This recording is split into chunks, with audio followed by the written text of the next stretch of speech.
Hello, welcome to Pixel Talk Podcast Volume 3. I am Nathan from PixelPipes. I am Aaron from Modzy's Retro Collection.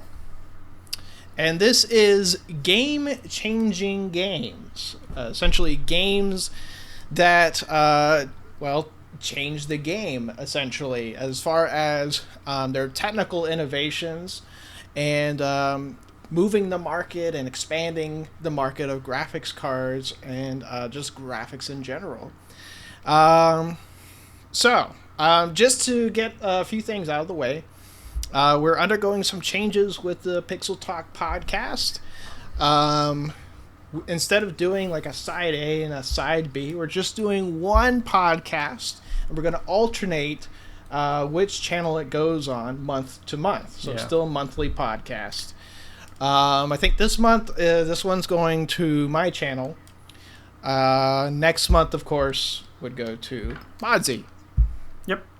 We've just done this basically because of our scheduling of our own, doing our own videos, doing our own real life things. It got a little bit tricky to try and do double the amount of work for the same thing, if that makes any sense. Like, because it was side A, side B, and we both had to do rendering for the same thing. It kind of makes it easier on both of us if one week we can just pass most of the work off to the other person and then just alternate when we do it. And I think by now we've got the editing styles down pat where we can pretty much do the podcast and have it look pretty identical on both halves anyway. And the other thing, too, is like the topics that we have to think of as well. Yeah. Trying to come up with two topics that are similar but different to each other. It just makes a lot more sense to just do one topic for every podcast. So, like I said, this is game-changing games. And we're going to go through kind of a list of games that we feel innovated the the real-time rendering industry, basically. Kind of jump-started 3D rendering on the PC, and I'm not talking about necessarily just 3D in general, because that goes back to the 80s.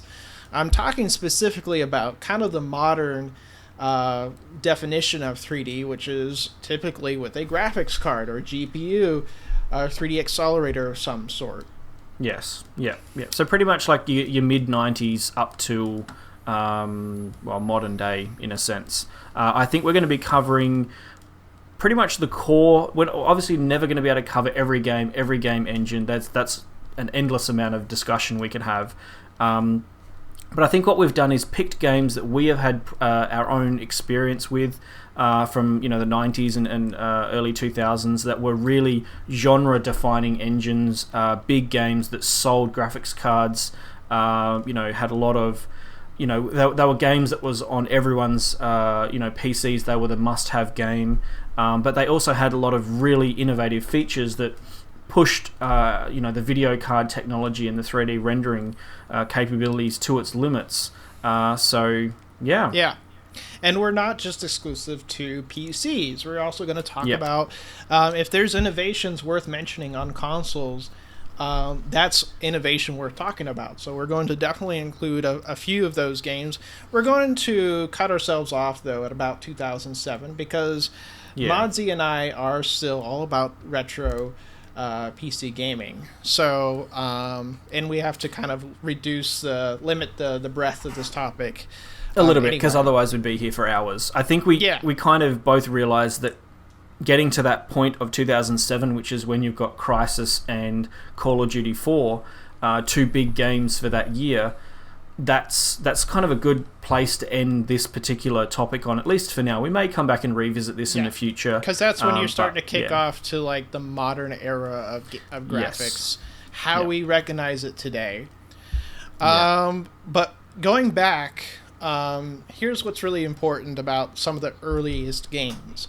You have to keep in mind that the 3D accelerator was not a guaranteed success. It made sense in the very early days of home computing to add lots of different cards to do different things because, of course, the motherboard was just a motherboard and it just hosted the RAM and the CPU and the caches and whatnot. You needed a card for everything. And, of course, the sound card, allowed for things like ad-lib sound and things, instruments and MIDI and actual, like, music and sound effects and voices. And the graphics card, obviously there were 2D cards, but 3D rendering on the PC was largely done by the CPU for years and years. Yeah. And it was also very bound to the speed of the CPU as well. So you had some games that were designed on let's say a 66 megahertz 486 or something of that era, and if you suddenly used a slower CPU or a faster CPU, that game would run out of sync to how it was ideally meant to be played. I think what was it, like hard driving or something like that was a good example of that, where literally it's built for, I don't know, what is it, like a 386, and if you try to run it on anything newer, it runs way too fast. Yeah. So there's obviously a lot of limits. I think that's why that games like Duke Nukem 1, and I definitely know Duke Nukem 2 has a inbuilt like game speed slider. So depending on what how fast your system is, you can change the speed of the game to make sure it's running at its proper speed. So, just to get this out of the way, yes, we're going to go over a list of games that we think kind of highlight some of the major points of innovation throughout the years. Whatever game that you have in mind right now as I say this may or may not be on this list. That doesn't make you wrong. Yeah. It doesn't make us wrong. It's just we're going over some of the games that we think are worth mentioning. Yeah. These are definitely games that had a lot of influence on both of us as well. They were big games from our own history of gaming and very relatable when it comes to retro video cards because they're the popular games that are used for retro PC gaming and stuff these days as well. Right. So, let's go ahead and start with the very first one. 1996 is really when 3D graphics started to take off, and specifically 3D accelerators. They predate 1996, but something very, very important happened to actually make them get a foothold and actually become necessary as part of a gaming computer back then. And really the concept of a gaming computer taking off in the first place, because really what separates a regular computer from a gaming computer, if not the graphics card? Yeah. So, well, of course, nowadays, RGB lighting. Now, when it comes to one of the first ones, of course, you have to talk about Quake. And Quake originally was built as a highly innovative and cutting-edge polygonal rendered game, but on the CPU, right? Yeah. And it's really kind of interesting because, it was one of those games that really leveraged Intel's MMX technology, and that, Intel's, was starting to think along the lines of integrating floating point performance on their CPUs geared towards media and 3D rendering and things that were starting to become more prevalent on the PC. But over at id Software, there was a highly influential individual by the name of John Carmack, who was always looking towards the future. And not only was Quake in and of itself really innovative for its polygonal graphics, but also because it was among the first to actually leverage 3D accelerators, and not just like basic, there were some early ones that more or less rendered like the PlayStation, where there was no texture filtering and there was no real effects. I mean, even if they supported effects like that, they were not fast enough to do that. But one of the earliest graphics cards that could render advanced effects like bilinear filter textures and fog and things like that was Rendition's Verite V1000 chip. Right. I was sitting here quietly reading that going, how do I pronounce that? Yeah. The accent marks give it away. Yes, yeah. And they had their own proprietary API. Of course, everybody did back then. Because there was no like general purpose API. There was DirectX, but it didn't have Direct 3D as part of it yet. Yeah. DirectX 5 was actually the first one to have Direct 3D.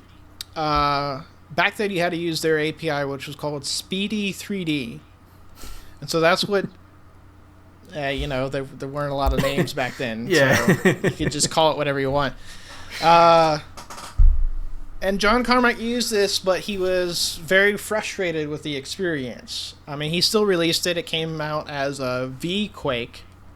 Yep. And looks pretty similar to what you see in like a modern like Steam version of Quake, and the bilinear filter textures and everything else. Yeah. But then later on, the following year, he released GL Quake, which is the most common version or commonly known version of the game. Way more popular, because obviously not a lot of people had Rendition V1000 graphics cards. They weren't very popular, but it was the only really other competitor to the 3DFX Voodoo. Right. And GL Quake is the one... It's the one that we all know. It's the one from the box. It's the one that is the original version on PC for Quake that everyone bought, because the Rendition version just wasn't very successful at all. They never made very many physical copies of it, and I think in the end, it pretty much just becomes shareware and a bit of a niche version of the game if you happen to want to test it and run it on a Rendition card. But for me, I first experienced Quake on, I think from memory, I don't remember what card it was, but it was definitely an OpenGL version of the game on a friend's PC when I was would have been early high school, I think it would have been, or maybe late primary school, so like my year sort of 8 to 9-ish, I think, around that time frame. Maybe even earlier than that, I think, from memory, now that I think about it. It would have been, anyway. That aside, it was such this... I'd never seen a 3D game like this before. It was the first game that I had like all these lighting and textures, and I had come from a Mac at the time. My parents had I believe it was an Apple II, and the only other 3D game at the time that I was used to playing was one called Pathways into Darkness, which was kind of like a sprite-based game, looked very similar to Duke Nukem 3D in a way, just a very, very much more simplified version. So then to come over and suddenly experience, GL Quake or, Quake, and it was just a mind-blowing, difference going from one game to the other. I wish I'd remembered what sort of hardware it was running on, but it was really impressive. I was really late to experiencing Quake. I mean, by the time I experienced Quake, all the 3D consoles were out. I've already seen better looking games, and I only ever saw Quake as a software rendered version. So it was, I didn't know anybody that had a Voodoo when I was a kid, or anything like that. So it would just be somebody with their, their Pentium 2 or Pentium 3 system running Quake, which of course, would have been an older game by then. Yeah.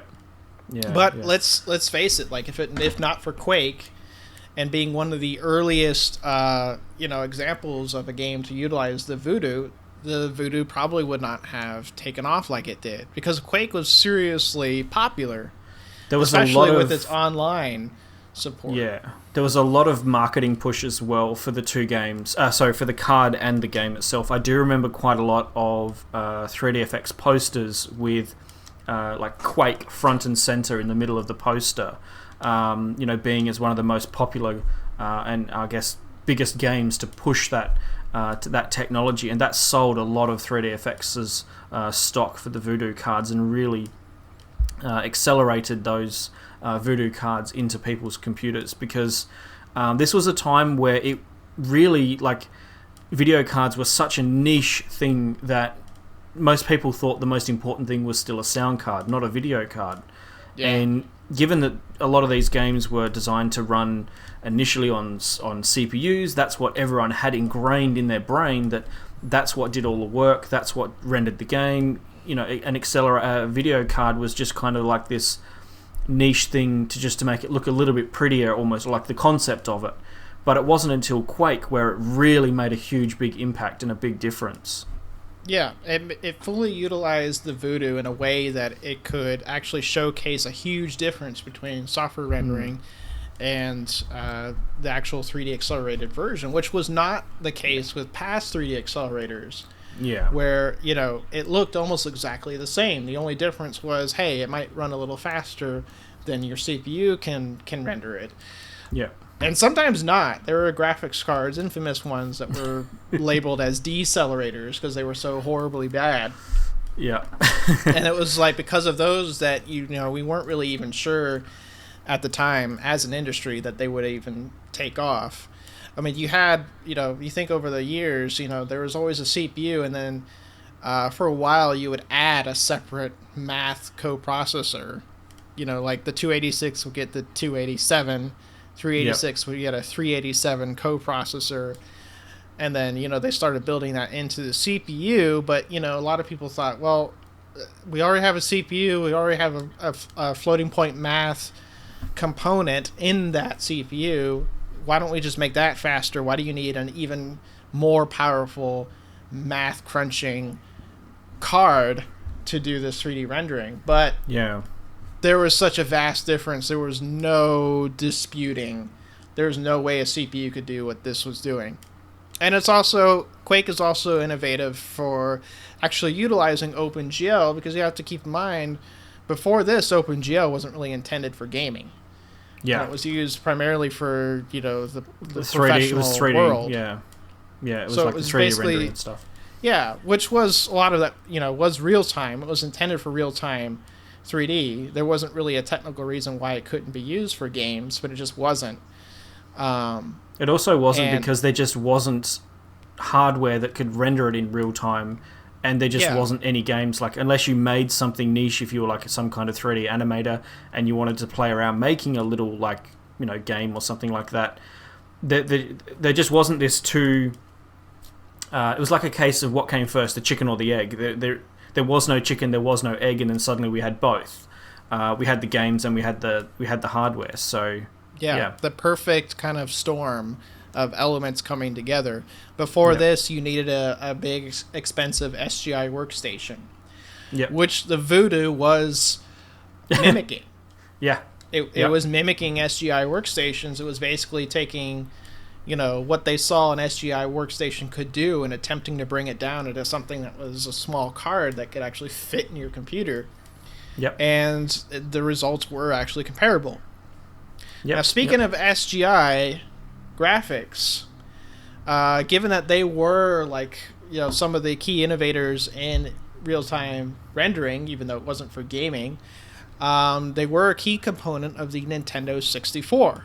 And leading into the 3D graphics chip for that. And so we have to mention the Nintendo 64, and specifically Super Mario 64 as the launch title in the same year, 1996, for that system. And just to give you kind of a rundown, the N64 was no slouch in 3D rendering. Yes, the Voodoo was faster, but the N64 had just as many features, if not more, could actually do some of the effects more efficiently. In fact, a vast majority of its library actually use anti-aliasing. Whether or not you think that looks good nowadays is a different story. But, you know, it was doing some really impressive stuff. Back then, it wasn't just that, okay, it could do bilinear filter textures, Garot shading, dynamic lighting, transparent surfaces for, like, water and glass or whatever. Just to give you, like, another example, like the Mario's face demo. at the title screen was there to kind of familiarize yourself with the thumbstick. You could grab his face and pinch it and whatever. Yeah. But it was also a tech demo. For the graphics, because it was very, very impressive back then. It was, he had per vertex specular highlights all over his face as this like star floated around with dynamic lighting, and then a second star pops up and it has colored lighting. These were very, very sophisticated effects back then, and it was just kind of a showcase of what we could do at that time. That was a very cutting edge. I think as well that that original face thing wasn't originally going to be in the game at all. It was just meant to be a tech demo. But apparently it got so popular, or it was so recognizable, that they decided, well, hey, it's a fun thing to familiarize people with the joystick, and the controller, being a launch title for the game. Let's chuck it into the menu, and kids can play around poking Mario, pulling his cheeks, pulling his nose, and it was a popular little tech demo. It was originally in, like, when they first demoed, like, the Ultra 64, they would use SGI workstations. Yep. And that demo was kind of to establish, originally it was actually interactive. Like, the voice actor for Mario, whose name I can never remember, was actually sitting there on a microphone and talking to the guests at the show. I forget if it was, like, Computex or E3 or one of those, but it was kind of a way to kind of establish the features that they wanted for the system. Sorry, go ahead. I was just going to say, like, I don't have a huge, like, that Nintendo 64 game, while I own it, wasn't one that I played a huge amount of. In a minute we'll talk about another game on the Nintendo that I do have quite a bit of experience with, but I guess another really awesome game that I have that I would pretty much call my original game that I played on my own PC and got me into the world of first-person shooters and multiplayer is Quake 2 from 1997. If I had to... I've always said this: if I ever get a tattoo, the only tattoo I will ever get is the Quake 2 logo, Really?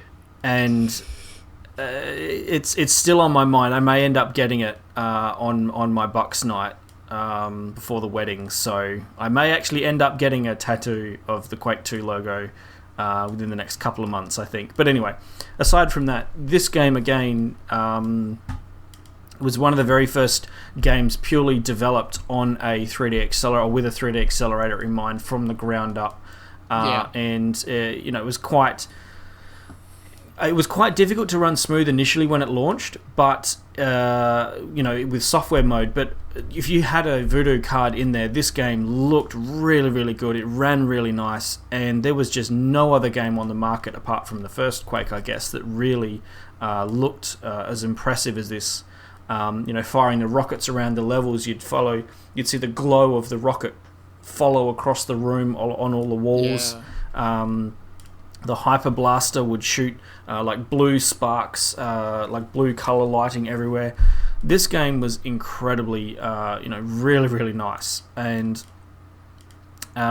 this thing sold. I remember playing this with some of my friends. I would load it up on all of our typing machines in our high school, and we would sit it in little window mode in the corner of the screen and play it. We'd forced to play it in software mode, but we could play it in like a little tiny screen, and there'd be like 5 or 6 of us during typing class playing it.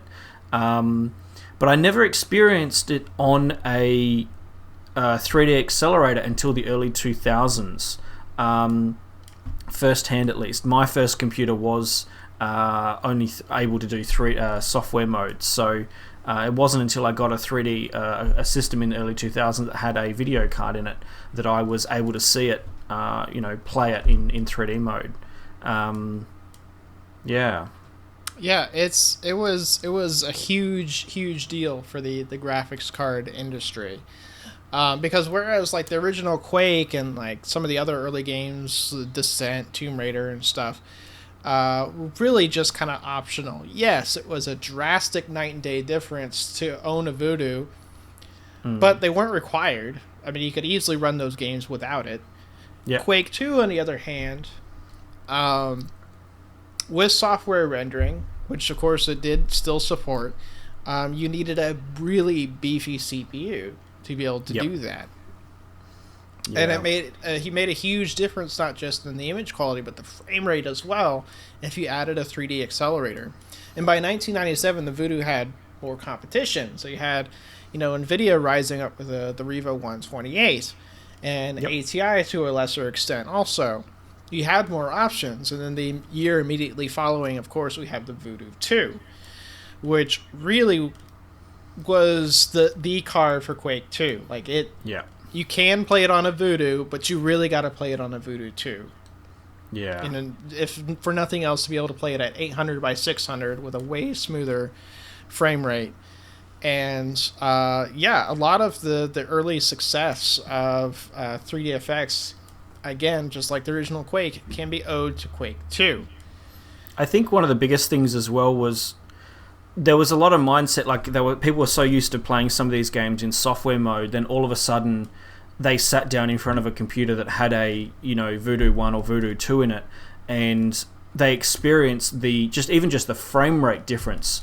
It was common, like for Quake 2 running in software mode, it would run at between let's say 15 at its lowest and maybe 30 FPS in some low density, low polygon areas. It was able to run at 30 FPS. On sort of, hardware from 1997, 1998. But as soon as you chucked a Voodoo in there, it was quite easily able to surpass 30, and you were sitting between 40, 50 FPS, maybe even higher if you had a pair of Voodoo 2s. And that was just completely night and day difference. Regardless of what the game looked like, the experience of just playing a first-person shooter at double the frame rate, and then the visual fidelity on top of that was just... It was night and day difference, and it really sold the game and sold the hardware as well. So, going back then to the N64, of course, it was still very high-end as far as its graphics rendering by 1997. And so we just wanted to kind of talk about, real quickly, GoldenEye 007. Just because this was kind of a really early example of a game that was using real-time 3D rendering to depict actual people and realistic environments. It was based on the actors in the movie, and it was actually using digitized faces on the character models. And it upped the ante in terms of the use of transparent surfaces and simple reflections. And I even remember some of the levels had, like, realistic-looking shadows. Of course, they were pre-baked into the map, but they were still kind of realistic-looking. Yep. And that was kind of the start of Rare on the N64 really pushing that console. Because I could make a whole podcast just on Rare on the Nintendo 64 because they did some amazing things with that hardware. I could do an entire podcast just on GoldenEye 007, like GoldenEye on its own, because this for me, this was the console game that brought all of my friends around from high school. We were having 4-player, Golden 64, I keep saying Golden 64, GoldenEye, tournaments. We would Golden have hours Era on it. 64. Yep, Golden Era 64. There you go.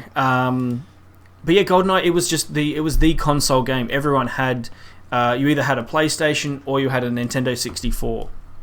And for all of us, it was the Nintendo and GoldenEye. It was the game that we played. But interestingly, the engine and the team behind the game itself, the team had never built a first-person shooter before. And so that entire team were completely learning the engine at the exact same time as they were trying to make a game. There's a really awesome documentary that was done. I think it's floating around on YouTube. I can't remember the name of it exactly. But it goes into a lot of detail about the team behind the game and some of the challenges they faced with the hardware. And it was also one of the first games that really took advantage of the Nintendo 64's expandable memory option to give you more system memory. Oh yeah, sorry for that, guys. We were just cut off. The camera was just being a bit funny, so we had to just stop the recording and start it all over again. But I was mentioning about the Nintendo 64 and the team behind GoldenEye, and the really awesome documentary that's on YouTube that you can go and check out about that team. But I did remember that we were mentioning about the expansion pack and how the upgradable system memory that was later available to the Nintendo 64. And I got my wires crossed a little bit when I was explaining it a little bit. But basically, the development of Perfect Dark was the first game using the same engine as GoldenEye that led the team to be able to really expand on the visual quality of that engine that was originally used in GoldenEye. But I do know the GoldenEye just had such a really big impact on gamers and console gamers from that era that it definitely deserves a spot on this list as one of those standout games for the console side of stuff. So it's definitely one of those. I think would probably make those PlayStation owners at the time a little bit jealous, because there just wasn't anything like that on the PlayStation. No, I think you were either a Resident Evil sort of Tomb Raider or like Gran Turismo fan, or you were a Mario, GoldenEye. My mind's gone blank on other popular Banjo-Kazooie, Donkey Kong. That's the other ones I was trying to think of. There was like a bit of a divide. Zelda. Yeah, and Zelda, of course, Zelda. Yeah, you're one side of the fence or the other, but which is still largely the case nowadays too. That hasn't really changed, but it is kind of interesting that for at least a brief time, the Nintendo 64 was kind of associated with first-person shooters, and really the only kind of first-person shooters you got on the PlayStation were typically like ports of like Duke Nukem 3D or Doom or. There's a couple others too, but they weren't as innovative as GoldenEye. So they're more kind of the old style. They had like Time Crisis and games like that were also synonymous with arcade machines, where you didn't have a huge amount of 3D rendering going on, like real-time 3D rendering. It would be like scene rendering, and then the character would be 3D. Like for instance, the Resident Evil games, where there was almost like a kind of like a static 3D environment that moved very slowly from sort of scene to scene, and it was a character that were moving in 3D. But you had like you did eventually with like the DualShock 2. I think came out in like 1998, kind of late in the PlayStation's life. You had games like Medal of Honor that came out, like the first Medal of Honor, the first and second Medal of Honor games, which supported DualShock. I actually played very well. I actually went back just a couple of years ago and played those. As far as a retro FPS game, they're very playable still. Yeah, definitely. So that was pretty decent. Now moving on to the following year, and there's a huge game that comes out, and I had literally zero experience with this one back in the day. I don't know. Did you experience this one? I did very briefly. Never bought it back in the day. Mine was Unreal Tournament, which was in the following year. I played Unreal Tournament to death. Both my housemate, my brother-in-law, I should say, not my housemate at the time, my brother-in-law that I was living with, and we would play like all of the expansions for Unreal Tournament. But Unreal itself was just one of those games that sort of slipped under my radar a little bit because I was so busy with Quake and then of course Quake. I was playing Quake 2, and then I was looking forward to Quake 3 Arena coming out, and of course we had Half-Life in the future coming out as well. That Unreal kind of wasn't one of the games that was on my radar at the time. And I was not a big PC gamer, so I had Quake 2, but I wasn't actively looking at other games that were coming out. I wasn't a big hardware person back then. I just had the one machine, and this game kind of slipped under my radar until I got to the point where I could play Unreal Tournament. So, yeah. Yeah. So I think this one's kind of before our time. I mean, you didn't have Unreal Tournament without Unreal, because this was the one that, Epic Games launched the Unreal Engine, which started kind of this whole legacy of engines that have since become a dominant force in as far as licensed engines are concerned in the world of gaming. And they were hugely innovative. Like the first one was pushing graphics just a whole other step beyond what we had seen before in terms of just the sheer detail, the colored lighting, the reflections, things that you might see in isolation in a tech demo or actually in this game. It was also very versatile because you could actually get a version of it depending on which release you bought. You could actually have support for not just Direct 3D, which is the most common one, but you also had, of course, Glide, because you had to have support for 3D effects at that time, and OpenGL, and even S3, their Metal API. I'm really looking forward to playing around with S3's Metal API in a video soon. I've got my eye on a card that I reckon's going to be able to give me a good bit of testing. I'm only going to play it with probably this game, and I think there was one other game that I have that supports that as well. But I think it was Midtown Madness, might have been one of the other games on the list, but there was actually a little bit of difference as well. Like the different APIs offered a little bit of they had their advantages and disadvantages of how they worked. But I think it was definitely the Glide, 3DFX's Glide one that really, it was the talking. It was the one that had everyone talking really. This was right in the middle of when Voodoo was at their prime. They were the must-have cards of that year in '98. So. Yeah, and you pretty much had the best effects and the best performance out of the Glide version of the game. And interestingly enough, now normally you can't get a Voodoo working on anything faster than 400 megahertz CPU. But for some reason it works fine on my Athlon 64 rig running at 2.8 gigahertz, so whatever. Is that the Voodoo 1? The Voodoo 1? Yeah. Yeah. If you go back, this is one of the early PixelBox videos where I actually received the card. I'm like, I can't get this working on my Windows 98 system, but for some reason it works on my Windows XP system with a ridiculously fast CPU. But hey, that combo, I mean, if there's one way to get the most out of a Voodoo, it's that way.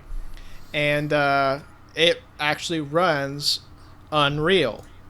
With the Glide API, it actually runs it very well. I was super impressed because just the effects, like the particles and the smoke and the reflections and the lighting, the dynamic lighting and everything that's going on is just crazy considering this is one of the earliest 3D accelerators and it can actually run on here. It was just an amazing game, an amazing engine. Of course, the Voodoo, we're talking in this era, the Voodoo did require, and every other 3D accelerator, a lot of help from the CPU to get the lighting and to set up the geometry and everything. So definitely need a fast CPU as well. Yeah, I think one other thing that this game really did, which was very healthy for the games industry, is it cemented the Unreal Engine as a really good competitor to the id Tech engine, as well. So suddenly the Unreal Engine become a really big competitor for studios to pick up to develop games in. So there was a lot of games subsequently. Epic made a big push to get it into the console market as well. So you had mostly with Unreal Tournament, not so much Unreal, because that one kind of stayed on the PC and kind of got forgotten after Unreal Tournament. But you had ports to the Dreamcast and the PS2. Right. I'm trying to remember whether there was ever an Unreal game on the Nintendo 64 at all. I don't think there was. No. But anyway, Quake 2, the version of Quake 2 was on the N64, which I think we forgot to mention. Not part of it, but that was a very impressive game for a console as well. So, you had GoldenEye, you also had a version of Quake 2. After the PC version, it wasn't a direct port. They obviously changed the levels and everything and reduced the the complexity and the size of the levels, but it was still, all the effects were there.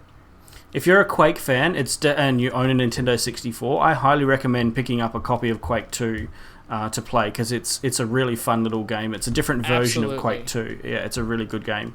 I own it. I own it. In fact, I was actually showing Nathan the cartridge before, but yeah. And another thing too, it has, some of these early console first-person shooters had great control options. And Quake 2, I think, is one of my favorites because, you have the option to use the D-pad to walk and the joystick as a free look. Once you get used to it, actually works fantastically.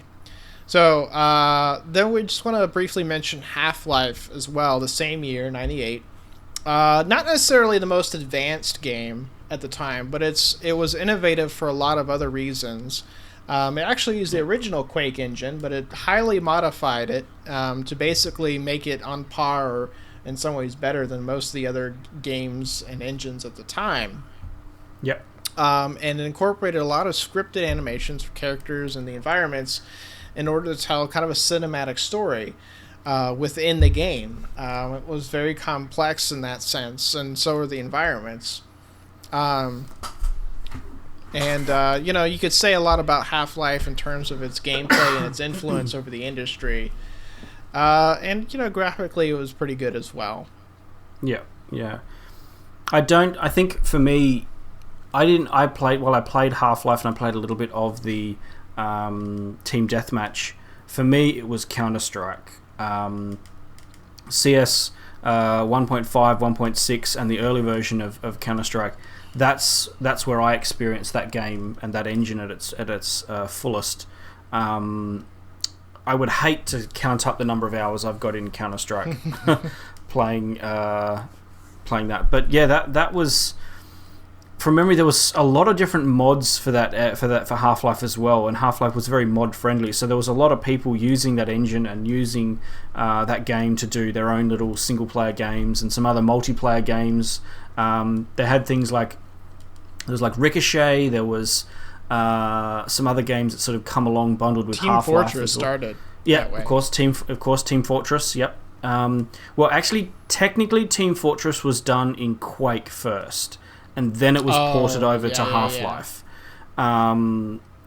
That's where it got popular. So it was originally a Quake game, like a Quake mod, which then got its conversion over to Half-Life, and then it got really popular with the Half-Life version. Yeah. So, eventually, of course, you got to get to a point where you got to cut off the umbilical cord and just say, all right, we're going to make a game that you have to have a 3D accelerator for. And this is a bold step, because then it's basically saying, well, especially if you have a major release, you're going to require your potential market, your potential audience to have a 3D accelerator. But by this point, they were prevalent enough that you could do this. And of course, we're talking about Quake 3 Arena. Even Half-Life had a software rendering mode, but Quake 3 required a 3D accelerator. Yep. And for good reason. It was a beast of a game to get running. It was an incredibly good-looking game, and it had also a lot of features that were brand new at the time. Some really interesting ones, too, that were kind of experimental, because it would a lot of the geometry and the environments and stuff was actually written as splines, or basically curves. Sort of like how you would use like a vector-based rendering software to do like a shape. And it would just rasterize the pixels depending on how big or the parameters or whatever. So certain like archways and mezzanines and holes and things and features like that in the environment would be expressed as a curve, as a spline, which would make it look really, really smooth. And also it had a system of what they called shaders, which is not like how we think of shaders nowadays. These were like scripts, which basically affected the behavior of textures on surfaces, and could even be used to trigger certain lighting effects and sounds.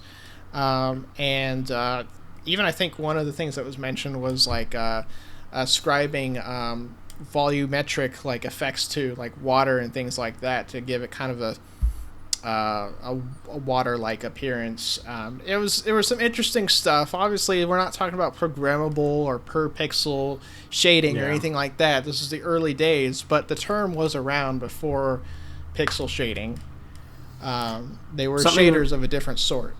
Yeah, one thing I was going to mention that it was a big step up from going from the Quake 2 engine to, or the engine that was used for Quake 2 up to the engine that was used for Quake 3 is, if you've ever played Quake 2 and you've even just stood still and looked at the basic, like let's say the hand animation when you're holding a gun, you might notice that the gun model itself is warping a little bit, and like the geometry of the weapon is sort of alive and it's like moving around. It's not a static, like it's not a static model, and it was an inherent flaw of the engine that was used for that game, where they were unable to. I can't remember the exact wording of what it is, so forgive me for that. But they were unable to program completely static geometry for certain animation or models that had animation. They weren't able to completely lock down the textures to make them all perfectly static. So, for instance, like a gun. Yeah, what was it like? They had to like do it by hand. They had to like place each vertex by hand for each like movement, and so you couldn't get it perfectly right. Yep. So it looks like the guns are like warping and moving around, and it's a really interesting effect. But of course, when we got Quake 3 Arena, the engine was drastically overhauled, and so they were able to build in all these features and abilities to do things. So the jump from Quake 2 to Quake 3 was really substantial. A huge bump up in texture quality. The lighting effects were a lot more dramatic as well. So some of the scene lighting, the level lighting. You would notice like on the ammo boxes and stuff too, there would be like reflections and things on there. Like the very first like map that you go into is more like a tech demo. It's like, hey, look at our reflections. Hey, look at this portal that you can jump through, that you can see another part of the map, and which I think was part of that shader script idea. Yeah, I think there was a certain, I can't remember the name of it, and you might have better knowledge of this than me, but there was a certain type of texture filtering as well that allowed certain types of textures to reflect that were overlaid by textures that they didn't want to reflect. So you could have surfaces that had like detailing around the edging of a building, around the edging of this particular texture, and part of it would glow and reflect, while the other part of it was matte and wouldn't reflect any light, for example. So it really added to the fidelity of the game as a whole. Then you had parts, textures that were had holes in them, so you could have flames that would come through and lights that would glow through and things like that. That was a big step up from what wasn't available in Quake 2. Yeah, and this was a very important engine, not just for the effects and the technical innovations, but also for the gaming industry as a whole. It was an extremely popular engine for licensing for several years. Some of the most popular games on the PC as well as consoles utilize this engine, such as Call of Duty and Star Wars Jedi Knight games, and the Medal of Honor games as well. The very first Medal of Honor. Yep. So it was a huge deal for multiple reasons. I mean, it was kind of the engine for a while. Granted, yes, it did start to get dated pretty quickly when you started to introduce the idea of programmable pixel shaders and bump mapping and things, because it really didn't support those features. But it was very impressive looking nonetheless.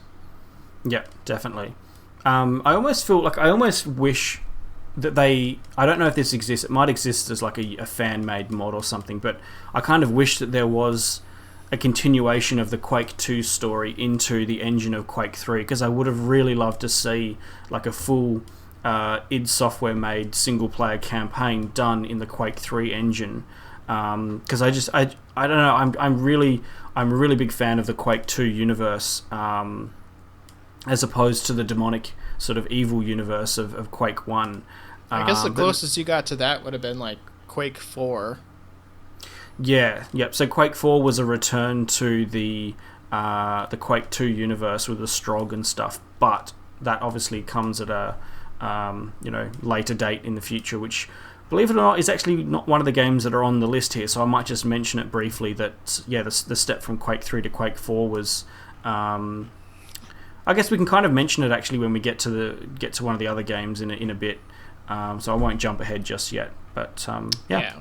I'm a Quake 1 guy. Like, I want to see them return to that universe and that aesthetic. Like, that, just the look and the style of that game.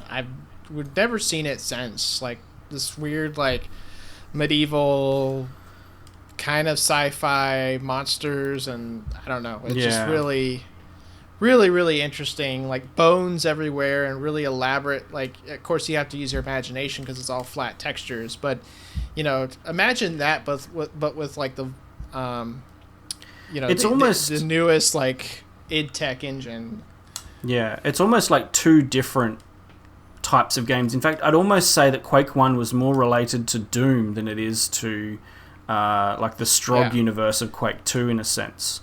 Yeah, Quake 1 was supposed to be like a kind of like a D&D inspired like RPG-esque game, and then it became more action-based, which caused a rift in the team at the time. And then Quake 2 was supposed to be something else entirely, but they decided the gameplay was so similar to Quake 1 that they just went with the same name, even though it doesn't really have anything to do with it, story-wise anyway. Yeah. But we digress. So we're going to skip ahead a little bit, going from 1999 to 2001. And again, we're talking about a console game here. Because a lot of the times when you get the introduction of a new generation of consoles, that's where you see all the innovation happening. And there's a little game called Halo Combat Evolved. It came out in 2001 on the original Xbox. And started off as a console exclusive when it was released. But during its development, it was actually intended for Apple computers and Power Mac computers. It started off as a real-time strategy game, evolved into a third-person action game, and was even advertised at one point as a very kind of famous or infamous, depending on your perspective, trailer showcasing the GeForce 2 GTS in the engine, like depicted as an actual card in the game, which is kind of funny. Very meta. Which is fantastic. That happened right before, literally in the year 2000, right before Microsoft bought Bungie, and then said, hey, we're going to use this for the Xbox because we have this DirectX in your home kind of initiative that we're trying to do with the original Xbox, and kind of a showcase for the power of DirectX. And, of course, by then, you're moving on to the GeForce 3. Yeah, and I think that was Halo is just that game that really did match up like the graphics technology of the time, and that's what they needed to really showcase the power of the original Xbox. They needed cutting edge visuals. They needed something that was modern rather than like the traditional slightly older hardware, slightly cut down hardware. Even though the Xbox was a custom version of a GeForce 3 in a sense, it still was bleeding edge for that time when it was launched. And Halo really was a stunning looking game when it came out. It had exhibited, like, the first major games exhibited programmable pixel shaders, and of course Microsoft's DirectX 8. It was a really good, well polished game, and I'm glad that it finally did come to PC actually. Yeah, eventually. Eventually. At least one form or another. But it really was a showcase for programmable pixel shaders, because that was when that whole idea kind of debuted. 2001 came out with the GeForce 3, and we didn't really have any other example of a game that actually utilized this concept. And Halo comes out straight out of the gate the same year, utilizing things like normal mapping, cube mapping, real-time reflections, specular highlights, detailed textures, on and on and on. It had this whole toolbox of cutting-edge features and you can tell just by looking at the games, there's this huge jump going for something that's like a fixed function with no programmable shaders, like Quake 3 based games, to Halo, which had like shining armor and reflective floors and things like that. It was really a huge jump. And of course, the only other, I guess, game that was around sort of showcasing the GeForce 3 for that time was, of course, the early stages of what the Doom 3 engine, the id Tech 4 engine, was in at the time. That was basically all it was. It was like tech demos from either developers or NVIDIA themselves saying, hey, here's the promise that pixel shaders hold for the game industry. Yeah. So that was a really big deal in terms of actually allowing the concept of pixel shaders to take off. It's kind of, putting its foot in the door, basically, and not just showing it as a tech demo, but showing the practical uses of pixel shading. And that's one of the things I really, really like about the original Xbox, just because it has the GeForce 3 based GPU in it and actually shows what it could do. Because in the PC market, we didn't really get that. DirectX 8 was relatively short-lived before it was replaced with DirectX 9. And actually, Halo was one of the first games to utilize DirectX 9 on the PC when it did finally make it over in 2003. It was one of the earliest benchmarks for the API, although it was horribly optimized at the time. And it was basically doing all the same effects that were being done in DirectX 8 on the original Xbox. It wasn't really doing anything more advanced. But hey, we took what we could get back then. Yep. Then we're coming along to 2004, and there's nothing to talk about in 2004. No, just a couple of really big games. Well, one of them being one of my favourite games, Far Cry, and of course Crytek's first retail game that incorporated their Cry engine game. We all know that game these days for some of the more modern games, the newer versions of the Crytek, the Cry engine.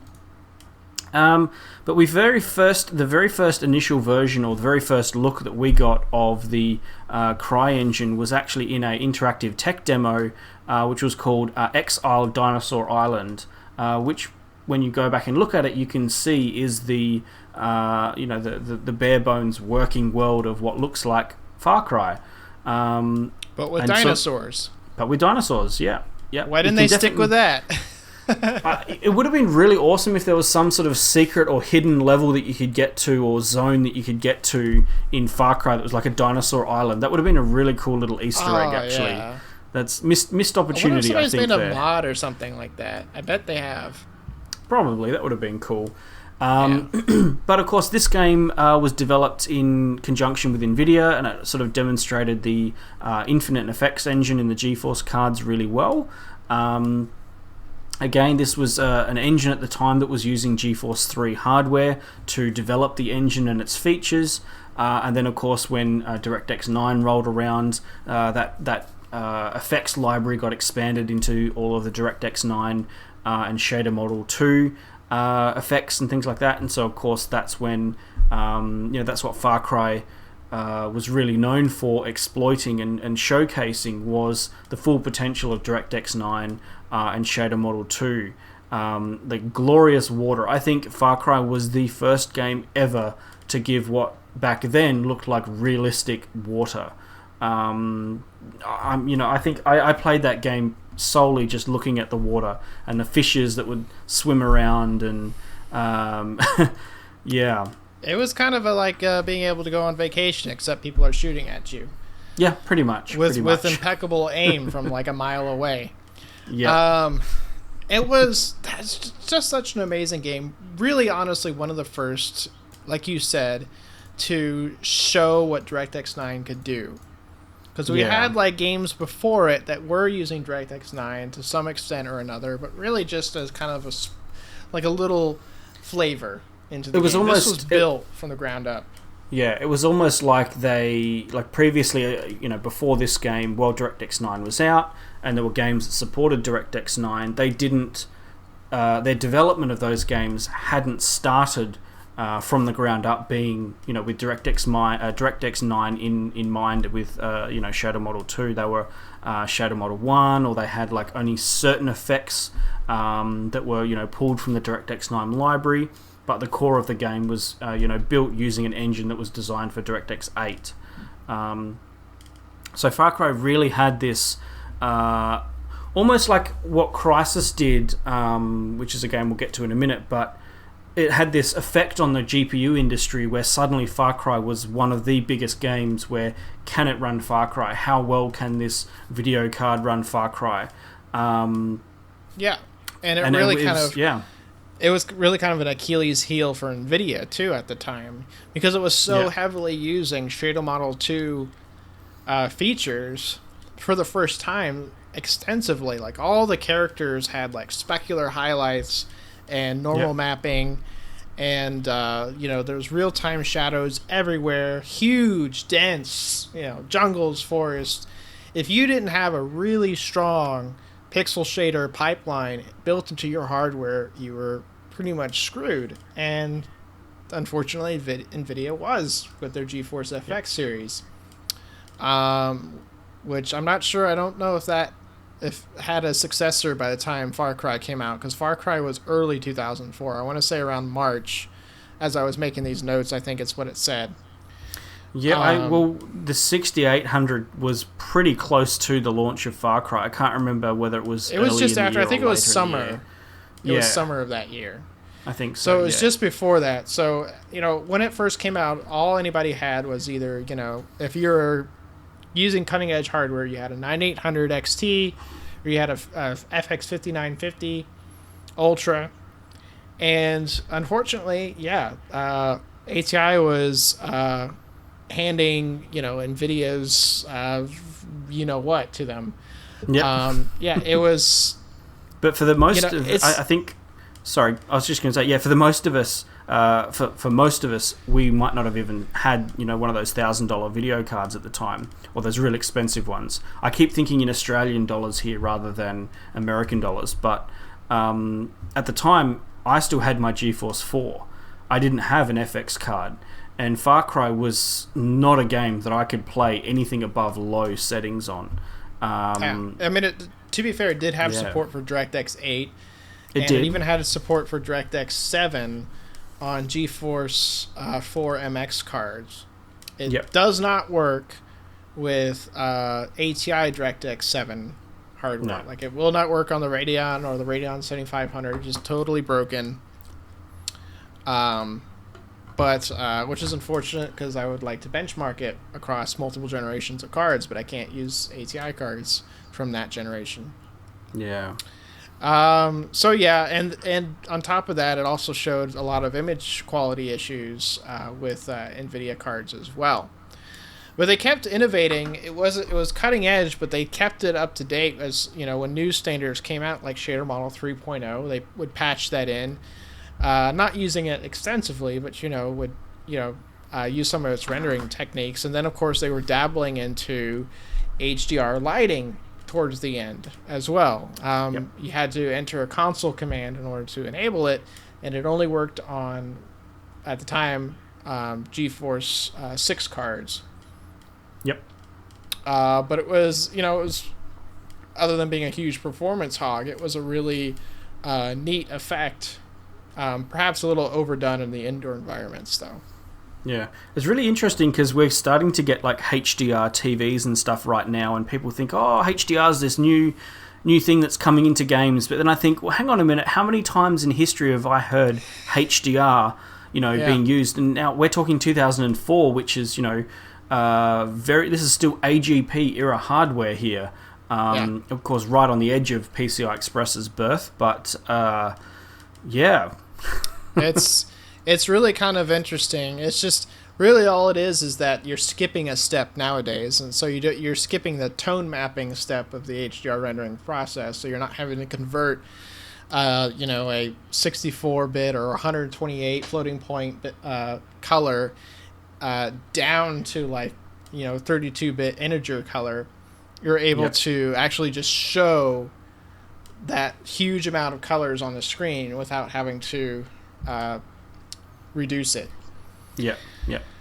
So then we move on to Doom 3, which, as you mentioned before, was originally a tech demo for the GeForce 3 at Macworld 2001. It was another Macintosh-oriented game, or showcase, I should say. I'm not even sure if it ever made it out on Mac. Maybe it did. It's OpenGL. It could have. I think it did eventually, but it was well and truly after the release of it on PC, from memory. Yeah. But from what, when I did my GeForce 3 history video, I showed part of that, scene where, I say scene, but that moment where John Carmack was on stage, talking to everyone about the power and the capabilities of the GeForce 3 and how it was helping them develop their engine for Doom 3.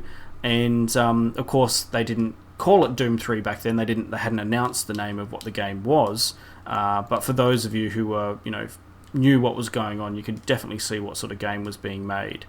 But yeah, it was really impressive back then. It was a huge deal. Yeah, it was because it looked nothing like anything that had come before. The whole idea was real-time lighting for everything, all global illuminations, the depth of light maps and pre-rendered, pre-calculated lighting, everything done on the fly. And that was an innovative idea because, you really had barely enough processing power to do it back then. Yeah. All the shadows, even back then it was kind of divisive as far as what looked better. A lot of people kind of criticize Doom 3 as well. Everything has shadows and it looks really cool, but really, really sharp shadows or really, really dark shadows are not really realistic. Yeah. But, it gave it a kind of a spooky atmosphere, which kind of worked for Doom 3. But as we would later find out, it did not have the success and engine licensing as its predecessor did. It just wasn't really an engine that worked for a lot of other types of games, except, of course, id properties. I think it wasn't until the major update to the engine, which was for the Quake 4 release, where suddenly that engine was actually starting to get noticed because it suddenly had some of the extra features and stuff that were rivaling other engines at the time, in terms of visual fidelity. And I know Quake 4 wasn't a hugely successful game in itself. There's a lot of people in the community, especially the online Quake community. They didn't attach to that game as much as what they did Quake 3. But in terms of the single-player side of it and the engine side of it, the game was really impressive. It was one of the first games that can utilize 512 meg video cards, and it improved quite a bit upon the Doom 3 engine. And I think there was even the expansion for Doom 3 even actually had some slight updates as well over the original Doom. That sort of upped the ante a little bit in terms of fidelity. Yeah. It was used a few times. Like Prey was another really good one. Yep. And I think one of the last ones was Enemy Territory, Quake Wars. Quake Wars. Yep. Which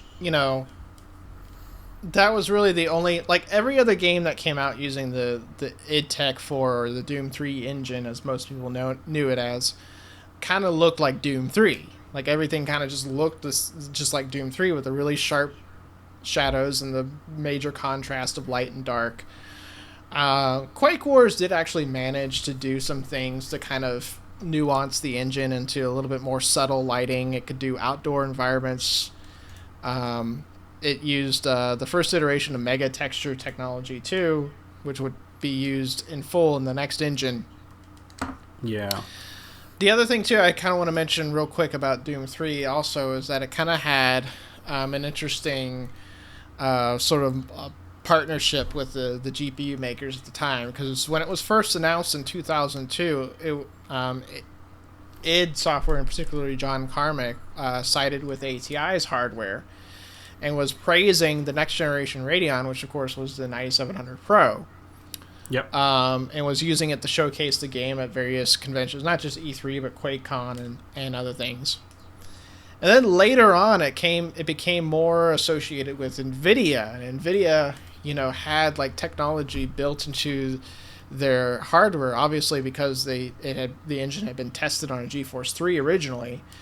That gave them plenty of time to optimize their card specifically for what they felt, for obvious reasons, was probably the future of gaming, just as the Quake 2 and Quake 3 engines were, which was a little bit of a miscalculation, but they could be forgiven for that.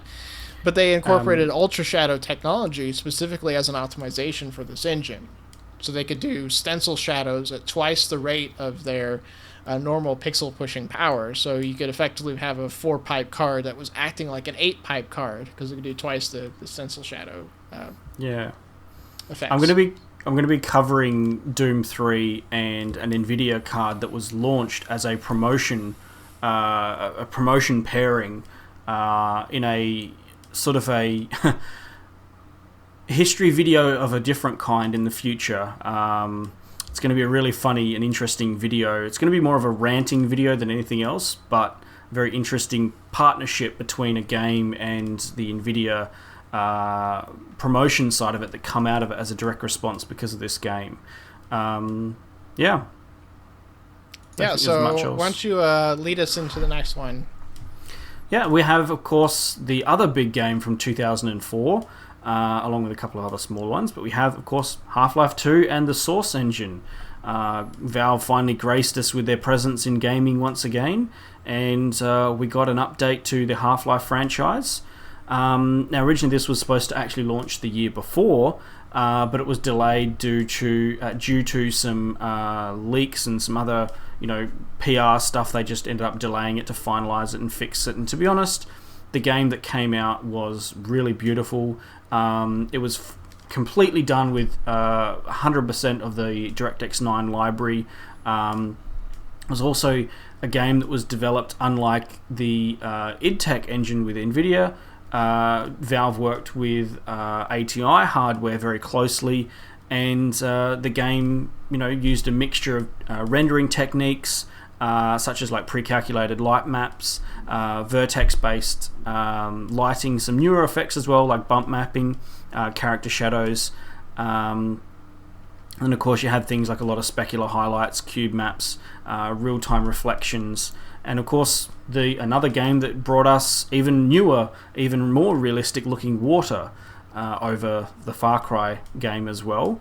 Was this one of the games that you picked up? I remember picking up the original the small box version of it here in Australia with, was it the G-Man's face on the box? I remember you could kind of get like Alex or Gordon or different faces on there. I think it was just the 3. Yeah. But I picked it up digitally, but I was very much like closely in tune with the PC industry by this time. And this was a really, really big deal. It was the launch of Steam as well. And it was the rivalry between Half-Life 2 and Doom 3, because they were released really close to each other. Was almost as bad as like NVIDIA versus ATI. Like the bickering over which looked better, because there were totally different art styles, right? You had these, mostly focused on outdoor environments and pre-calculated lights versus indoor environments with, real-time lights everywhere. But Half-Life 2 was it was an interesting mix. It wasn't just purely going for the newest effects and throwing out everything that came before. It was using some of those older techniques, but also massaging in some newer stuff, but using it very sparingly to kind of give it an enhanced realism. So, you're not going to see everybody looking like they're made out of plastic, If you use too much pixel shaders, everybody kind of looks like an action figure. Yep. Which is kind of the problem with Far Cry. It was a good-looking game, but I mean, come on. So they only used it where it makes sense.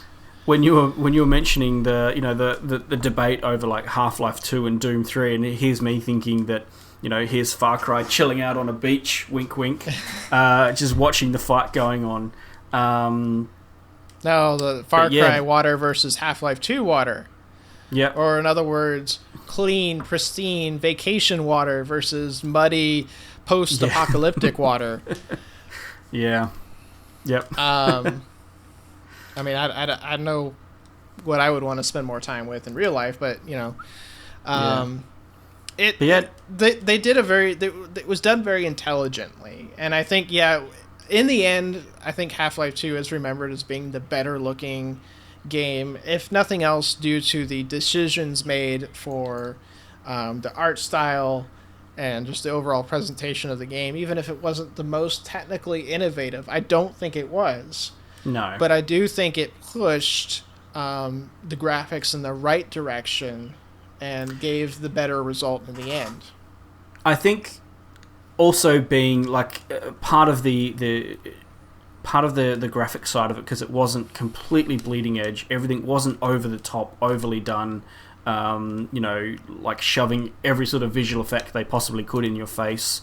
Because it was also being carried a little bit by the fact that it was a Half-Life game. The story behind the game was really well done. The storytelling, the level design, the asset design. There was a lot more to that game as opposed to like the Far Cry game, for example, that carried Half-Life to that top of everyone's list for Game of the Year, which it very proudly won that year. Yeah, I mean, I don't know. I played quite a lot of Half-Life. I was definitely probably, for me, Far Cry is my game for that year. But that's just because I'm a Far Cry fan and I like the Cry engine myself. But yeah. I played definitely more Half-Life 2 than Doom 3, although I did really like Doom 3 back in the day as well, and I even played the expansion, which was a lot of fun. But it was a huge deal for so many reasons. I mean, so many innovations brought in, not just in terms of graphics, but also animation, physics, storytelling, and you could also talk on and on about Steam and what that eventually became and what that eventually meant. Like, if you take Steam and associate with Half-Life 2, then this would be the most game-changing game on this list. Yep. Because where would gaming be without Steam, at least on the PC? Yeah. I remember so many of my friends, not like they were putting up a stand saying, I'm not buying Half-Life 2 because it forces you to install Steam and you have to run it through Steam, and I don't like digital distribution. Yeah, people didn't like it at first. Yeah, there was a very big divide amongst the gaming community. In fact, I think all the way up until, I want to say, almost 2013, I had one of my friends that I was quite frequently going to LAN parties with. He didn't own Steam, never had a Steam account, never bought a game on Steam. If the game only released on Steam, he just never bought it.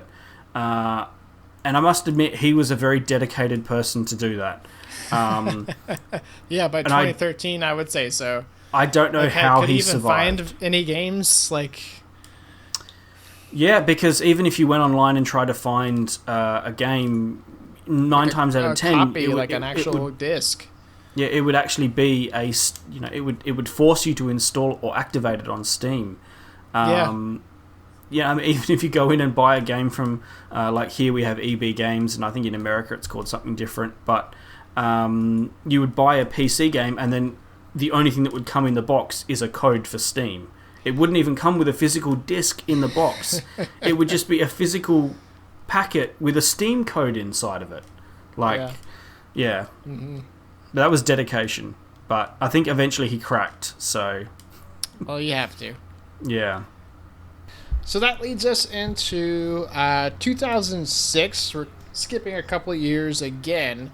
And in 2006, we had the Elder Scrolls 4 Oblivion, which was a major game at the time, just because on a technical level, it made heavy use of shader model 3 effects, as well as being among the first to utilize HDR lighting, and actually have that in mind with the development of the look of the overall game. Yeah. Now, of course, you could disable it, but you could see noticeably that it looks dull. It doesn't look like it's supposed to without HDR lighting. Yeah. And just the fact that it was such a huge world as well to explore. It was seamless as well. Just the size of the game, I think, was a huge jump from anything that we had before that. Yeah, I remember playing this around, I reckon 2007 is I think when I first played Oblivion, and just going from the I played a bit of Morrowind before Oblivion, but I didn't play a huge amount of Oblivion. But when I did jump in and play it, it was a very big jump up from what I was used of. The difference between having all of the Shadow Model 3 and HDR turned on compared to when it was off made a big difference. I'm really surprised at the amount of scalability that they had in the options available for that game. You could scale it right down to running on much lower end hardware, so if you're still using something even like a GeForce FX card or something like that, or even a GeForce 4 card for that matter, if you were still running something of that age, you could scale the game right down.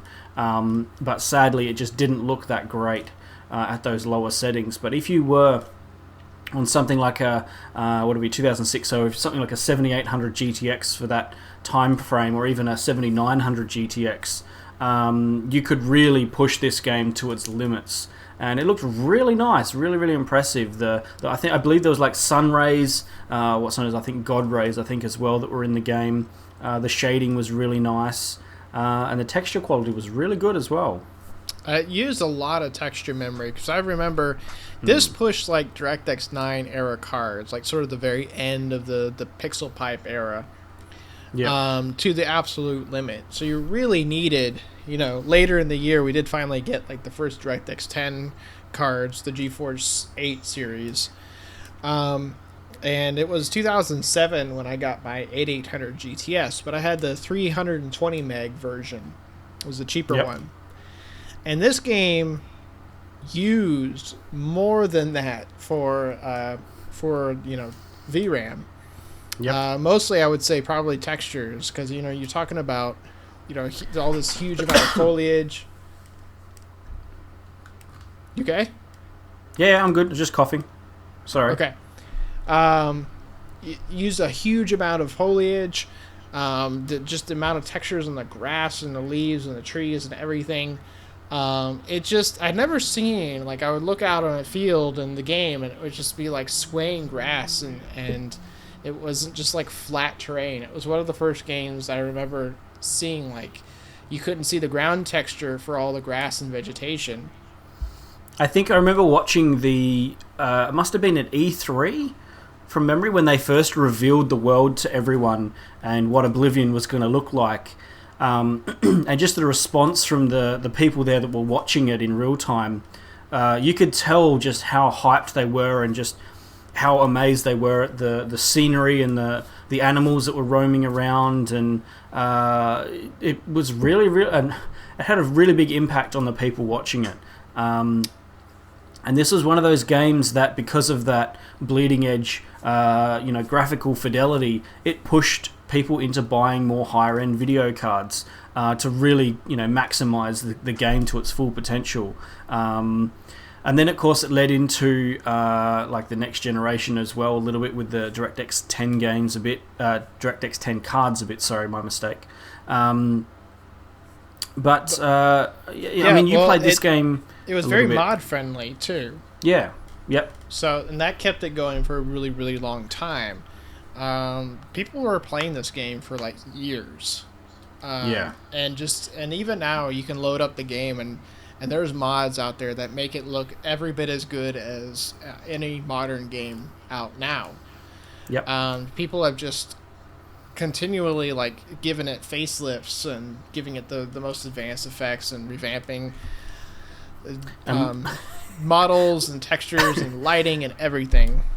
Of course, we won't go into the R-rated mods and everything like that were also made for this game. Anything you can think of, they made it for Elder Scrolls. It was extremely mod friendly. But yeah, you're right. Like, it was crazy the amount of like options, like graphical options and things that you could customize with it.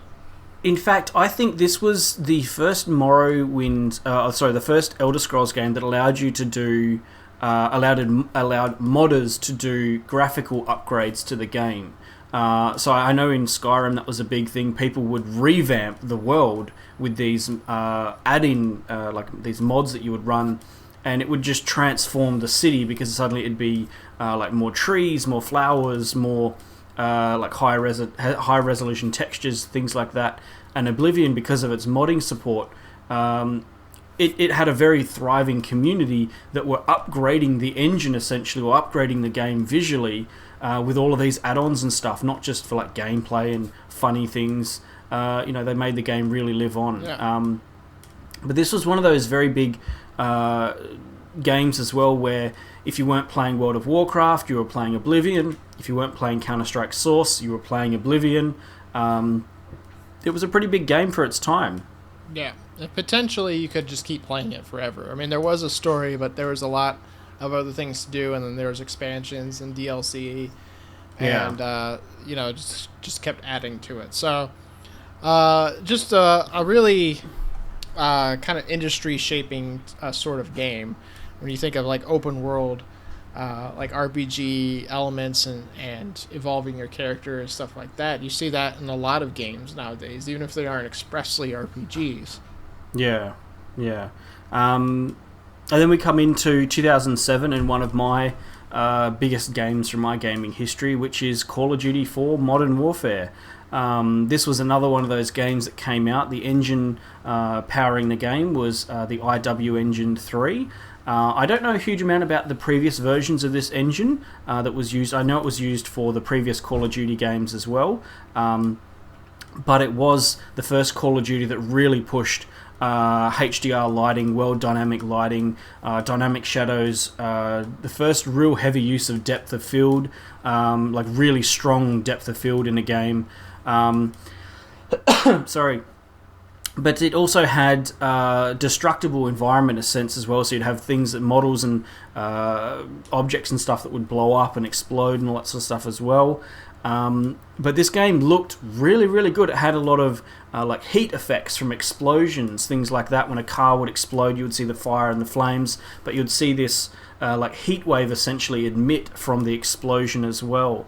And even some of the guns itself, when you were firing them, you'd see like this little heat haze rise up from the muzzle of the gun. And again, because of this game's good multiplayer, this game has a really long life. In fact, I still believe there's servers available today if you want to jump in and play Call of Duty 4. But did you play COD 4? Was that one of the games on your radar at the time that you jumped into? No, not at all. I mean, I knew of it when it came out. It was very popular, and I did play the demo. I remember it being a really well optimized game as well, because it was one of probably the last game really in the COD series tailored for the PC. And I do remember it having a console port, but it was definitely a built for PC game and then converted, whereas the very next Modern Warfare game, of course there was Call of Duty 5 in between that, World at War, but the next Modern Warfare game was a console game ported back to PC, unfortunately. But yeah. Very attractive looking game for sure. The gameplay, of course, set the sort of the standard for Call of Duty games that have gone on and on for an eternity now. Yep. But it was one of the games in... Sorry, I was just going to say, it's one of the games in my history that influenced me a lot to buy, do video card upgrades. So I believe when this game came out, I was still using an 8800 GTS 640 meg card at the time. And this game, it pushed that card to its limit. And I don't think I ended up upgrading at the time specifically. I think I waited for another generation until I didn't upgrade. But Yeah, I mean, this was a game where people, it would, you'd go to a LAN party, you're playing COD 4, and it was a big talking point of what game, what video card you're using, and people were, from LAN party to LAN party, some people were upgrading their video cards to, really be able to take advantage of, show off this game and its full potential. Interestingly enough, though, the highly competitive side of Call of Duty 4 actually used a mod for the game called Pro Mod, which is probably where I've got most of my hours in the game, and it had all of the visual effects basically turned off. So you're pretty much using a very, what I would even describe as a very baseline DirectX 9 or even DirectX 8 looking game. All the features were toned down, but it was run to be, the mod was designed to be purely competitive with no constraints on issues like input lag and things like that. Very suitable for competitive play. But not really much more else to really mention about COD 4, because of course we have another very big title which I'll let you lead into here. Can it run Crysis? The ubiquitous, timeless words that we're still hearing today. And what can you really say about Crysis? Came out in 2007. It was only the second major game from Crytek to follow Far Cry.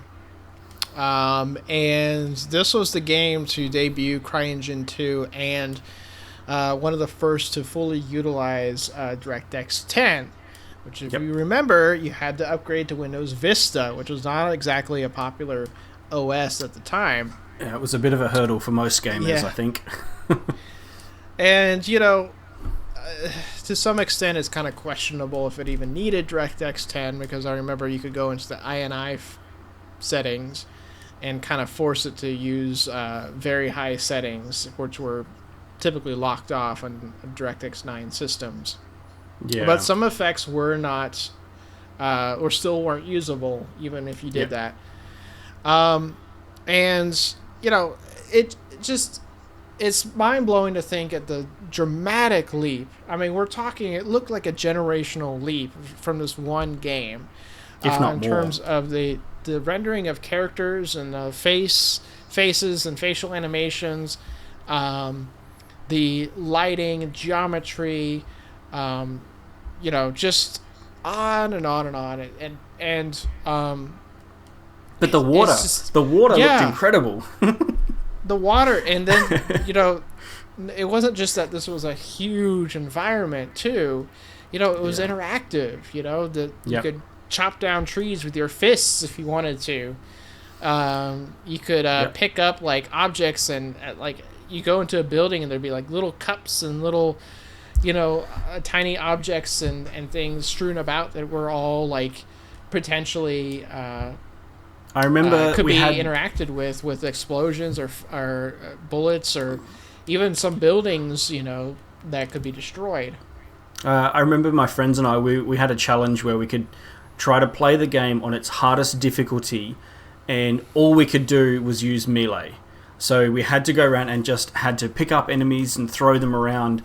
And I remember this one particular level where we could just pick up, there's a heap of enemies that were spawning in, and you just pick them up, and the only way you could kill them, apart from throwing them a very far distance or actually punching them, was you pick them up and throw them into the buildings, and the buildings would just explode into a million pieces. And that was it was almost a game within a game, just to play around with the physics and mess around with the destructible environment and stuff. It really was, and the AI too was top shelf at the time. Yeah. It was a lot of fun just to play, even in just single player, And very few people, when this game came out, had graphics cards that could run it well. Because, to be perfectly honest, when the game came out, there were no graphics cards that could run it, at least at max, really well. No, and even though... I think it was the 8800 series and the ATI were the 2000 series, so the 2900 XT, was that out when Crysis was around? Mm-hmm. It was. Even if you had a 2900 XT or an 8800 GTX, this game crushed those cards. you were still getting like 30, maybe 40 FPS at like what would be considered like a mediocre resolution, not even like the highest resolutions that were available at the time. And then it would become the staple benchmark, and the saying was coined, "Can it run Crysis?" Because for years after that, every single new flagship video card that come out, this game would just slap it back down again, which was really quite funny. This really was like the sword and the stone. Every new card that came around had to approach this game, and it was a standard. And to say it pushed the sales of graphics cards and the growth of the market would be an understatement. Yeah. I mean, many people, this would push SLI or Crossfire, because people were trying to get multiple cards to be able to play this game well. Actually, to be fair, in the lower quality settings, it was actually very well optimized. It was just when you get to that very high setting in DirectX 10, especially being kind of the infancy of Windows Vista and that kind of thing, just tanked performance, just killed it. To give you a bit of an example, my Ultimate 2004/2003 retro PC, which has a Pentium 4 and a 6800 Ultra AGP card, it can play Crysis at like 1024 by 768 on like low and some medium details quite comfortably, and you can run through the whole game, and it's quite a smooth and good experience to play. But when I jump up to a much faster CPU, so something around the Core i5 range, and I put in my two 6800 Ultras in SLI, and then turn the settings up, the frame rate just tanked like crazy. But then, of course, those cards are a little bit outdated. But then chucking in something like my 8800 GTS, even then, the game, turning it up, you're still getting like less than 60 FPS, very easily less than 60 FPS. So you need something around like the GeForce, like even 200 series to, be using high resolution and high frame rate for that game. So, yeah. Yeah, and this was one of the games that got so much attention from not just the community, but the graphics card makers. Because you look at like every driver release, not just the year this came out, but like years after, and like Crysis Warhead expansion and stuff like that. Yep. They would be optimizing and pushing performance as much as possible in this game, because they knew that gamers and journalists and everybody in the industry would look to Crysis to see which graphics card was truly the most powerful. Yep. So you really had to get your your hardware running at its best in this. And I remember when I built, really it was my first top-of-the-line computer that I built from scratch in 2009. Because before that I had just made iterative upgrades. And, I was building a computer from nothing, and I wanted to build something that could play Crysis at 1080p at max settings with a good frame rate. Wow. And good luck. Yeah, in 2009, 2 years after this game came out, all right, this was my goal. And granted, yes, 1080p was kind of a high resolution at that time, but nothing could do it. The 5870 came out at that time. It could barely run the game at those settings at maybe 30 frames per second. And so I held off on buying that card. I literally built this entire system, and I just had my 8800 GTS sitting in it, waiting for the right card to come along. Yeah. And so I was like, okay, well, maybe NVIDIA's card. But NVIDIA's card, of course, was delayed several months, and eventually came out was the GTX 480. Yep. It routinely ran in the 90 degrees Celsius under load. It heated up not only the entire inside of your computer, but the entire room that it resided in. And it was easily at least $100, maybe $150 more than the 5870, and got you a whopping 15% more performance.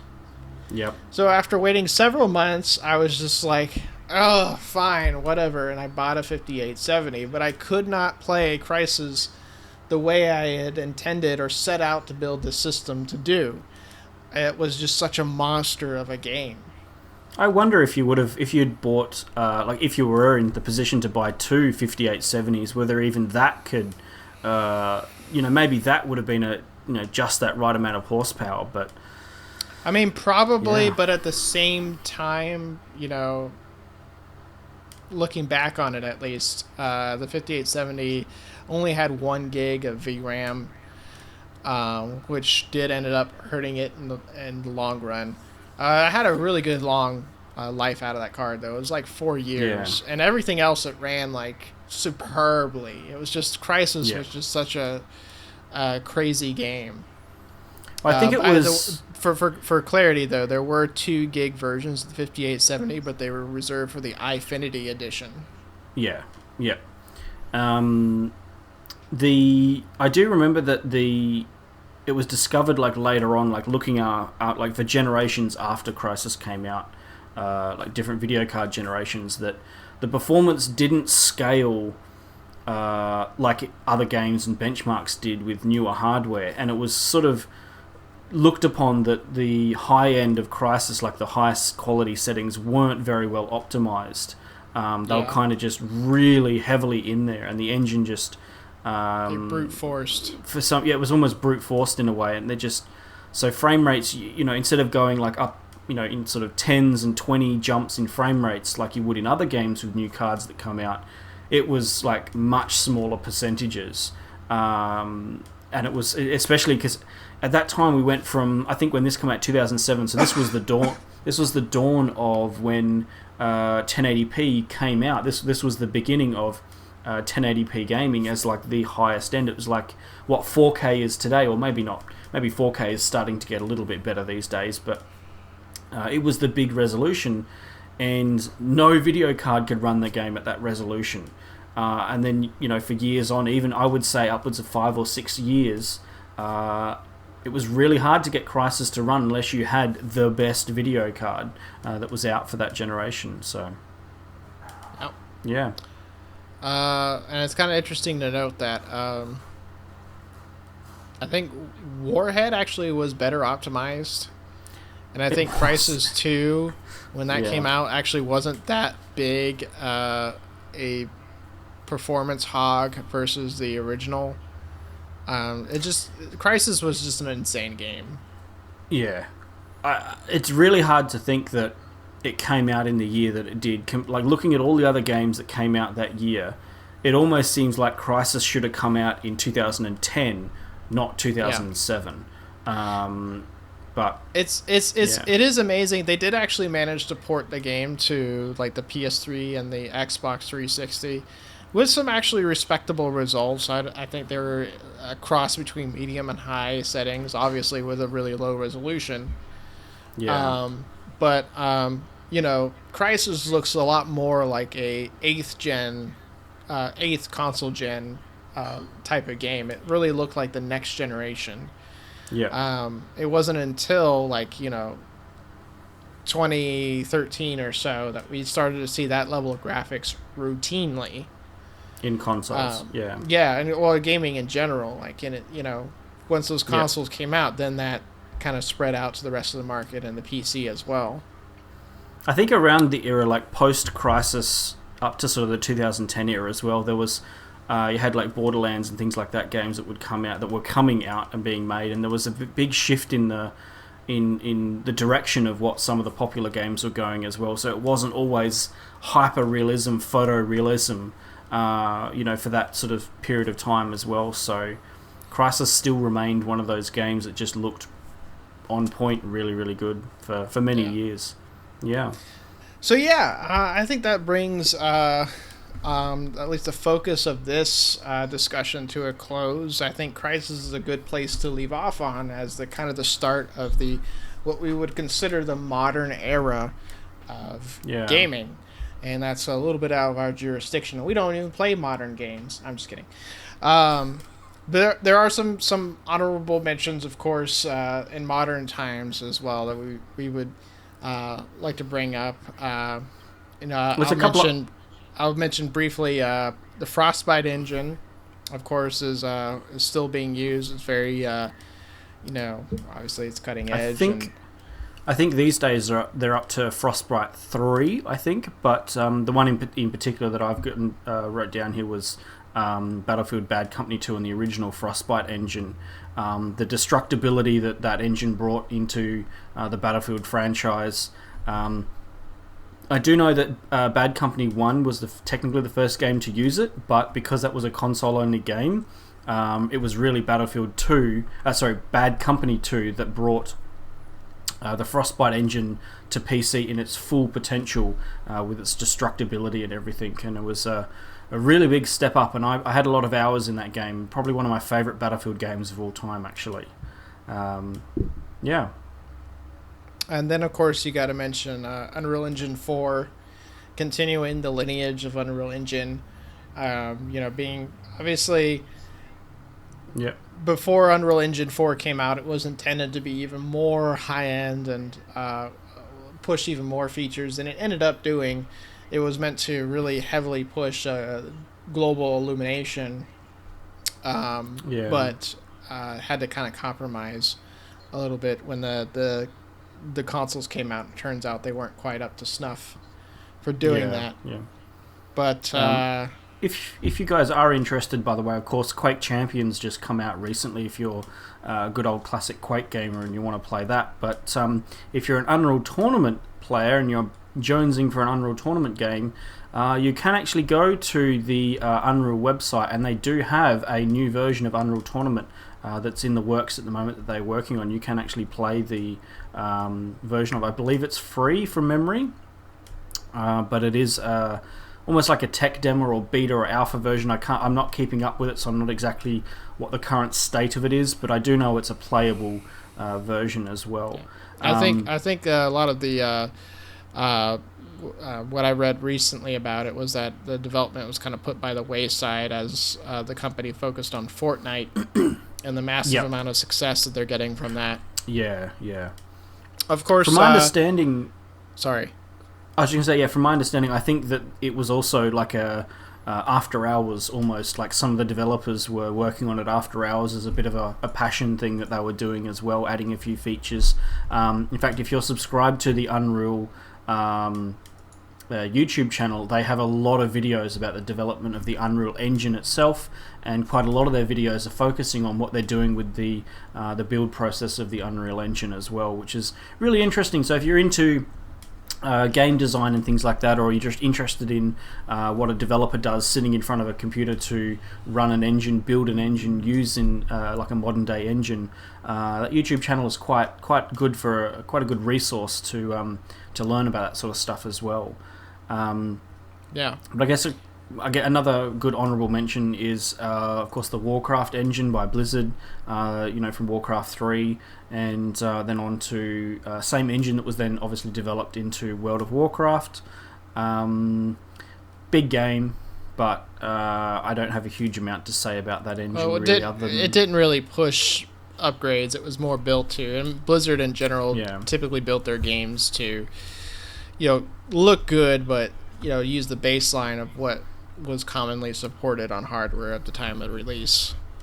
Yeah. I think the only time I've seen a Blizzard game really push hardware is if you are doing World of Warcraft and you were raiding, like doing 40-man raids, and then you were in the neighborhood of like 15 to 20 FPS. But for the rest of it, their games are very easy to run on even like minimum spec hardware. When it launched, weren't there like 60-man raids and crazy stuff like that? There was the crazy ones were 40-man raids. They were the official big ones. But because you could have world PvP, you would have like one server's entire Horde faction raid, and the Alliance city. So you would have more than 40. You would have hundreds of optimizing people, for that. so it's just gonna go to hell. No. And that's more that comes down to as well the more server optimization as well, rather than just local hardware. So we also have to mention 4A games and the Metro series. Like, holy crap, are those good-looking games? And honestly, but some of the best-looking games nowadays, I think, are coming from was it id Tech 6? That's behind the Doom engine. behind the current Doom and Wolfenstein games. Just amazing looking. I think some of my favorite graphics in the market today. Yeah. And you had something about Red Faction too. I think you wanted. Oh yes, yeah. So one of the games that I wanted to mention just briefly was one of my favorite games was Red Faction, the original one that came out in the early 2000s. The GeoMod engine was one of the first engines that gave what was looked upon then as true destructibility, where you could just continuously fire a rocket launcher at a wall and just burrow a hole through to almost an unlimited amount of distance in a way. And you could do that for quite a lot of the destructibility. So anything that was like made out of concrete or wood or anything like that, you could just blow up and destroy. In fact, they built that into the gameplay elements as well, so a lot of the levels required you to negate things like doors or just blow up certain parts of a level to actually progress through. But it was a really nice early 2000s game that had was quite popular for its time, pretty decent storyline. If you've ever if you're ever bored one day and want to go and check out an early 2000s fun little game with a bit of destructibility, I highly recommend Red Faction. It's quite a good game. But another game I have a lot of experience with is the Codemasters games. Being quite a big sim racer, I have played as many Codemasters games as I can get my hands on, even going right back to the early 2000s with the original race driver games, and I believe it was called the Toca Race Driver games, and the Ego engine that's still used to this very day in the latest Formula One official licensed Formula One games by Codemasters. And of course you've got Dirt and then the Grid series as well. That the Codemasters engine is really impressive to this day. It's one of those engines again that's so well optimized that it runs really nicely even on older hardware, which is really nice. Especially ATI hardware. Yep, especially or ATI AMD. hardware, I'm sorry. Yeah. Well, we don't have to mention everything here. I think that's a pretty good roundup of this discussion. And I want to thank all of you at home if you've actually managed to get through this entire podcast. Remember, we set out to make this podcast shorter so we didn't have to do as much work, and here we are, 2 hours later. I think we're about 2 hours later, actually, yeah. Yeah. Hey, what can I say? This is a really good topic. I was actually really excited about this one. Us being such enthusiasts of graphics in general.